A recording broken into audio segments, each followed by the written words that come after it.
It is the definition of must-watch TV. Hillary Clinton and Donald Trump will face off in the first of 3 presidential debates Monday night at 9 o'clock. The 90-minute forum is expected to draw an audience of up to 100 million people. That would make it the most-watched debate ever.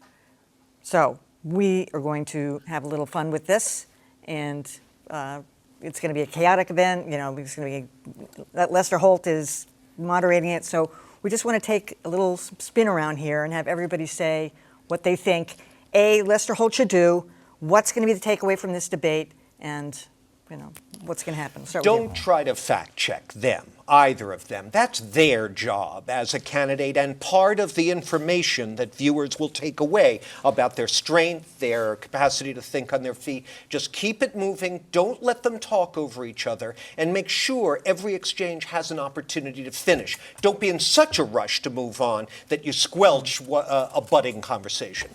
Yeah, I would agree with that. I think it really is attempting to keep some kind of order. So I think Lester Holt really has to kind of puff himself up and say, this is the time, move on. And also, I think controlling the audience there is going to be critically important, so that you don't start having people hooting and so forth. Usually they are. Is there an audience at that one? I guess there is. Yeah, I think there is. Yeah, so I think that's his job. It is not to fact check. It's to make sure that both sides have a time. But you've got to make sure that the rules are clear. You could have, like, electrify the seats and give people a little jolt if they start to. John is a master debate moderator himself, and I really agree with what he's laid out completely. The only thing I would add to it is that I don't think that Lester Holt can sit there and try to fact check them in real time, but I think that there's certain whoppers that could rise to a level where he could find a way to call that out. The trick is, when he hears one of those, turn to her or him, whoever's the not telling the whopper, and say, do you care to rebut that?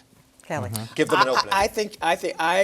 I would agree with you on everything, except I think in that case you have to say, we know from the documentation and cite it that here is the case. You don't have to call him a lie, but you better say, you can't leave it That's there. tough Why to can't do. the candidate do it? I'm Yeah, going to the tell you candidate why, has to because do it. if you're in a situation as we are in now, where people don't believe either one, somebody better say what is documented and what isn't. All right. So at some point in some of these high-risk certain subject matters that have been going on, that person has to be Lester Holt. And I would suggest that he do a Martha Raddatz, which is come back to the same question and incorporate new information, as she did brilliantly, but she asked the same question and she got in the question, what was the truth? All right, this isn't my original idea, but I've stolen it anyway. I want to give Lester Holt control of the microphones, so he can turn somebody off when they've gone over time, or if they said something and he wants to butt back in.